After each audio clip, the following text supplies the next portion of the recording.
Faz 5 anos que esse canal está parado. Eu não acredito no que eu ouvi. Não acredito no que eu ouvi, não pode ser verdade isso que eu escutei agora. E neste meio tempo, não só você mudou, como eu também mudei, o YouTube também mudou. E principalmente a forma como nós nos reconhecemos como indivíduos no mundo e na sociedade também mudou. E é por isso que eu achei mais do que digno falar sobre o indivíduo. Falar sobre o que é o indivíduo atualmente, falar sobre quais são os papéis que a gente está desempenhando em sociedade. E no final das contas, entender como que a gente vai conviver da melhor maneira com isso e entender também como você está sendo contaminado com várias coisas que te atravessam, ainda que você não veja. Ponto de vista social. Ponto de vista social. Você já percebeu que hoje a gente fala muito mais o nosso CPF, o nosso login, do que necessariamente o nosso nome completo? Além de tudo, quantos textos você lê? Quantas fotos você vê por dia? Então é o chamado giro copernicano. Lembrando que Nicolau Copérnico, ainda no século XVI, foi o responsável por falar que não era o Sol que girava em torno da Terra. Onde as fotografias que nascem para ilustrar os textos, hoje em dia tem os textos que as ilustram. E aí nesse vídeo a gente vai puxar uma série de autores interessantes, vão ser 7 autores mais do que interessantes, tanto da filosofia quanto da sociologia, embasando todo este conhecimento teórico e conceitual a nível de arte, a nível de vida,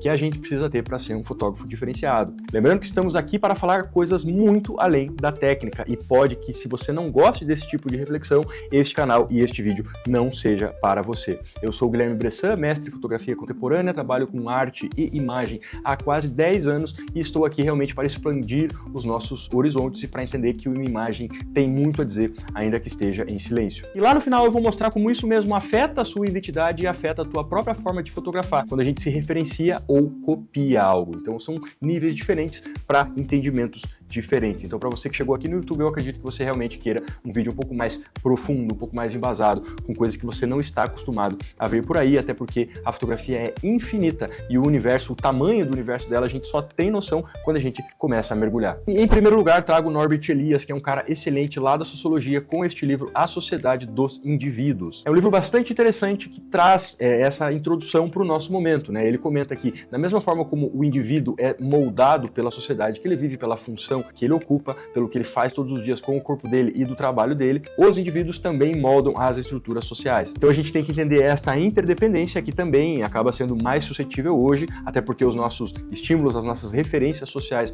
a nível de redes, a nível de internet, a nível de parentes, grupos do WhatsApp, etc., são muito mais constantes. E como que nós definiríamos o indivíduo? Então o indivíduo é aquele cara que tem forma. O indivíduo não é necessariamente uma pessoa, mas o indivíduo tem uma forma. Ele tem seus próprios critérios, ele lembra de certas coisas, ele tem a sua própria linguagem, seus desejos, seus medos. Ai, que medo. Uma pessoa que existe sem isso é uma pessoa que apenas funciona. Que é uma visão de sistema que a gente já vai chegar. O Norbert Elias vai sendo cada vez mais assertivo porque a sociedade tem moldado esse indivíduo. E é aí que a gente chega num ponto central do vídeo, que é como o indivíduo foi dissolvido, como o indivíduo foi incorporado pelos pensamentos e pelas maneiras do lugar que ele gosta, da sociedade que ele vive, dos amigos dele, da família. How? São 3 narrativas bem simples. Em primeiro lugar, o excesso de estímulos. Tudo compete por atenção. Quando tudo chama atenção, quando tudo é urgente, nada é urgente. E a mente deixa de escolher e somente reage, porque ela está sendo naturalmente provocada a todos os momentos. Entende como é diferente isso? Você não precisa mais ir atrás, que as coisas chegam em excesso para você. Em segundo lugar, a vida é mediada por sistemas, e já vai cair no Max Weber, que é um segundo autor muito sinistro que a gente vai ver aqui hoje, é um dos pais da sociologia, os chamados 3 porquinhos da sociologia. Era uma vez 3 porquinhos. E neste mundo de sistemas, essa vida sistemática, você vira um login, você vira um CPF, você vira um cadastro, você vira um lead. Se existe antes para o sistema do que se existe individualmente. Em terceiro lugar, a pressa e a recompensa imediata. Porque quando o mundo é muito rápido, quando o mundo é muito fácil, é leve, a profundidade acaba virando muito trabalhosa, muito custosa. É algo que também irrita o nosso ser, hoje em dia, com tantos estímulos, e irrita a nossa pequena paciência. Então, o excesso de estímulos, a vida mediada por sistemas e a recompensa imediata, que é ocasionada pela ansiedade e pela pressa. Basicamente, esses são os 3 fatores que interagem para a gente ter o apagamento do indivíduo. Sabendo que todo indivíduo nasce da sociedade em Elias e também é moldado por ela, a gente chega no nosso segundo autor, um cara brilhante, esclarecidíssimo, chamado George Simmel. Poderia ser um 4º porquinho da sociologia, porém, ele de alguma forma, ele é injustiçado pela história oficial. E neste livro, A Cidade Grande e a Vida do Espírito, Simmel traz a figura do blasé. A gente pode entender que o blasé é aquele cara que não tem nenhum tipo de emoção, de reação. O excesso de informações e de estímulos acabam anestesiando esse indivíduo que já viu de tudo e acaba se tornando impassível e indiferente às coisas que acometem ele na cidade grande. Ele já viu na TV, ele já viu na internet, ele já viu nas viagens, ele já viu na periferia, ele já viu uma cidade grande no centro. Então, as referências que nós temos do nosso próprio habitat, da nossa própria sociedade e dos lugares que existem são muito maiores hoje com esse excesso de informações do que eram naquela época. E repare bem, repare. Esses caras nem imaginavam o advento das redes sociais. Então, esse excesso não traduz liberdade. Traduz indiferença. Um discurso que se alia de maneira magnífica com estes dois caras é o nosso terceiro autor, que é o Max Weber. Max Weber fala muito sobre a burocracia, a burocratização das coisas, que sempre traz a ideia de hierarquia. Quando a gente obedece uma hierarquia, nos acostumamos a fazer somente uma coisa. Quando a gente extrapola a nossa hierarquia, a gente acaba se colocando num lugar mais cuidadoso. Logo, estamos sempre submetidos a uma autoridade racional legal, ou seja, coisas que fazem parte da razão, coisas que fazem parte da lei. Você fala que é um advogado. Lógico, a gente poderia abrir por uma série de proporções que isso diminui a criatividade, diminui o senso estético, diminui a pesquisa, sem falar em que aumenta a ansiedade e diminui a paciência. Todos vivemos numa jaula de ferro da racionalidade, o que também, esse sistema, essa burocracia, nos impõe uma numerificação em torno da função. Geralmente nós somos o que nós desempenhamos. Se alguém pergunta, olá, o que você é, você não vai responder eu sou o Guilherme, você vai responder eu sou o professor. Mano, tu é um guerreiro. E quando a gente se organiza demais, o indivíduo naturalmente começa a desaparecer. Um outro autor que é magnífico que você precisa conhecer é o nosso quarto autor, que é o Zygmunt Bauman. É um cara muito famoso, best-seller, vendeu muitos livros, que ele fala sobre a modernidade líquida.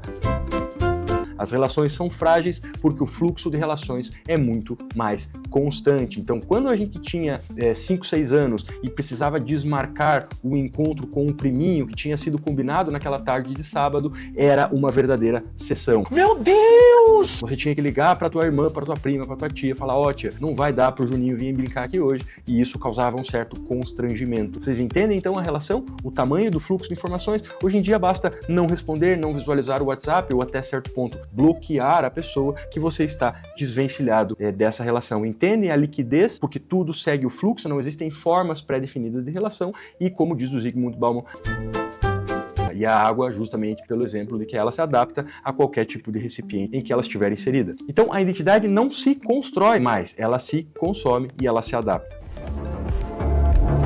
A grande tese fundamental por trás do Bauman não é perder a liberdade, é perder a forma. Identidade, nesse sentido, não é se expressar, principalmente para você que gosta de arte, para você que gosta de fotografia. É se sustentar no tempo. E aí entramos no nosso quinto autor, que é o Byung-Chul Han. Byung-Chul Han fala sobre um bloqueio de identidade quando comenta que a gente só se sustenta, a gente só se reconhece em comunidade a partir de likes, comentários e curtidas. São relações superficiais que fazem a gente perder o hábito de ir atrás da profundidade. Byung-Chul Han é mega famoso, ele está vendendo muitos livros, é super atual a temática que ele escreve e principalmente um livro que eu gosto muito particularmente, que se chama O Fim dos Rituais. A partir do fim dos rituais a gente perde esse senso de comunidade que sempre nos ligou nos finais de tarde, nas visitas aos parentes nos domingos, numa obrigação que você tinha com a madrinha, com uma mãe, com um primo, que já não existe mais, principalmente com relação à consanguinidade. Então o parentesco já não tem a importância que tinha em outros momentos. Nessa construção incerta de identidade, adaptável, fluida, passível de racionalidade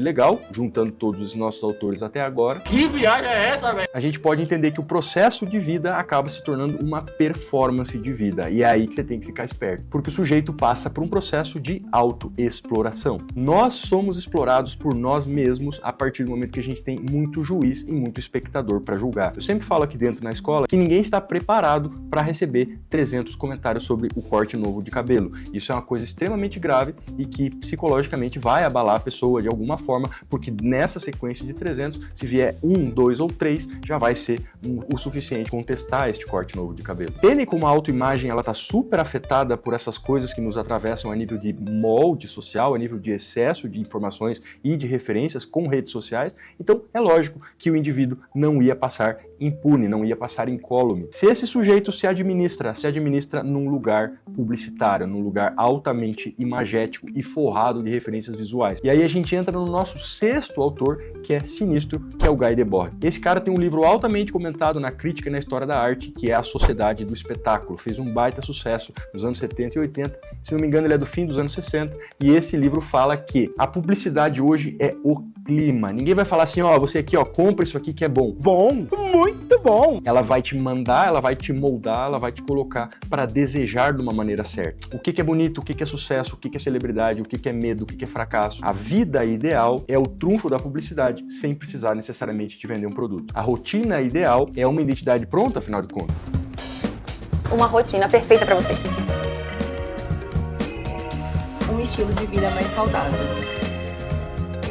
Então, voltamos a pensar nesse senso de comunidade, no sentido que você hoje se aproxima, às vezes, muito mais de pessoas no teu sentido profissional do que no teu sentido pessoal. Também tem que ligar o alerta e ficar de olho aberto nesse aspecto. Porque você atuar como um personagem, como uma empresa, tendo que arrecadar mais, gastar menos, ou às vezes ter que arrecadar mais para mostrar isso, também é uma realidade virtual, digamos assim, onde o nosso único parâmetro acaba sendo o sucesso, acaba sendo o lado bom. Isso hierarquiza a vida para além do trabalho, porque você passa a pensar, bom, tem coisas que valem a pena ser mostradas nos stories. No meu stories do Instagram. Tem músicas desse show da banda que eu gosto que vale a pena ser mostrado nos stories. E isso é uma irrealidade, porque o momento em si de você vivenciar um show da banda que você gosta é algo muito mais importante do que comunicar este momento. Ah, agora eu entendi! Entendem o parâmetro? Entendem a autoimagem distorcida e essa ausência de comunidade com relação a laços restritos às pessoas próximas? Essa grande confusão público-privada, que é o que a gente acaba vivendo hoje, mas não vou me debruçar muito nesse assunto no vídeo de hoje. Você mostrar uma rotina saudável é também uma atitude empresarial que pauta essa realidade a partir da imagem. Por isso o Debord é tão importante na fotografia, porque ele fala que o processo de realidade é substituído pelo processo da imagem. A vida vira uma representação, o real vira um recorte, uma parcela do real. Muita gente, loucura, né? Olha isso. As relações sociais, todas elas mediadas por vídeos, imagens, grupos de WhatsApp, parâmetros de opinião baseados em imagens, elas tornam o parecer, o ter, mais importante que o ser, gerando passividade, gerando ansiedade, gerando consumismo e até certo ponto a alienação, se a gente quiser entrar num outro tipo de vocabulário aqui também. Então tudo na vida que já é superficial, que já é moldável, flexível, que é sistematizada, ela acaba se tornando uma representação. E aí que nós entramos no nosso sétimo e último autor, também um cara porradão da pós-modernidade, que é o Jean Baudrillard. E ele refina um pouco mais esse discurso do Debord, até porque ele escreve depois, que ele fala que não é que seja uma cópia do real. O Baudrillard já ataca a ideia da autenticidade, a ideia do original.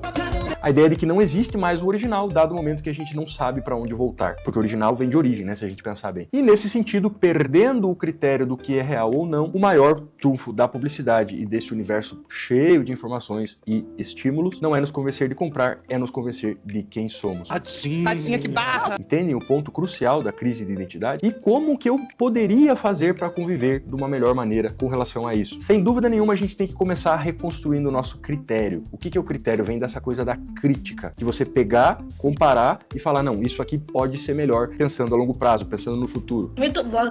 Eu gosto de verdade? O que eu quero aprender? O que eu recuso? É muito mais importante, tanto na fotografia quanto na vida, você saber a hora de afastar, a hora de dizer não. Não. Uma outra coisa mega importante é você dar uma pausa nessa informação, nesse ruído, nessa barulheira. Seu bom humor está ótimo, minha filha. E tentar reconstruir um ambiente de silêncio, o teu silêncio. E é aí que a fotografia ataca como uma terapia, como um instrumento terapêutico, porque você passa longas horas, longos períodos escutando o que você sente, o que você tem a dizer, sem que para isso você precise ir numa sessão de psicólogo. Sem silêncio não existe profundidade, tá, gente? Só existe superfície. E é por isso que a fotografia é uma decisão, não é algo automático. Dentro de toda alienação, dentro de toda anestesia, dentro de toda a perda de realidade, de parâmetros originais, a gente pode pensar que a fotografia atua contra o embrutecimento cultural.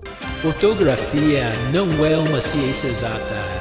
É um treino de presença, é um treino de decisão, é um treino de posicionamento. Olha que importante isso. Neste lugar, estaremos com a consciência partilhando da formação da nossa identidade e não vivendo no modo automático e nem fotografando no modo automático por consequência. E no final das contas, talvez a nossa época, o nosso espírito do tempo que vivemos hoje, a nossa estética, não sofra de falta de liberdade. E esse discurso de liberdade seja uma cortina de fumaça para a gente não conseguir ter consciência de quem está realmente decidindo por nós. Nossa calça só tropete